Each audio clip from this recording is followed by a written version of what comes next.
Nou, ik zie hier een x-aantal bussen staan. Daar wist vast het aantal. Stickers 25, ik weet het niet precies.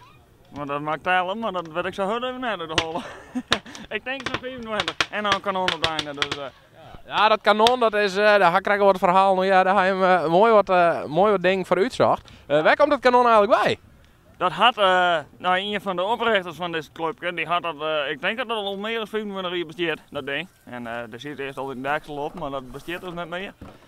En nu hebben we er wat tonen in en die past er echt hartstikke mooi in, dus die zit weer daar met mij. En verder zie ik dat je hem met een prutje bal zit. Hoe lang houden zulke ballen eigenlijk? Nou, we hadden van hier al een mooi pro erbij halen. Want we skaten altijd met litten, maar ja, die wil blijft minder. Dus ja, we hebben elke keer een stuk of 20 ballen erbij. De sneuvel altijd wel gewoon, dus en zijn kastje net zo vol. Dus. Maar hoeveel man organiseer je hem dit eigenlijk eerlijks? Nou, we zijn nu eigenlijk maar zo'n 25 man, maar de helft is ook net. Dus ik denk dat er heel 15 man zitten. Dat denk ik wel machtig mooi, en een gezellige dag en dan kan er hier uit zo zeggen.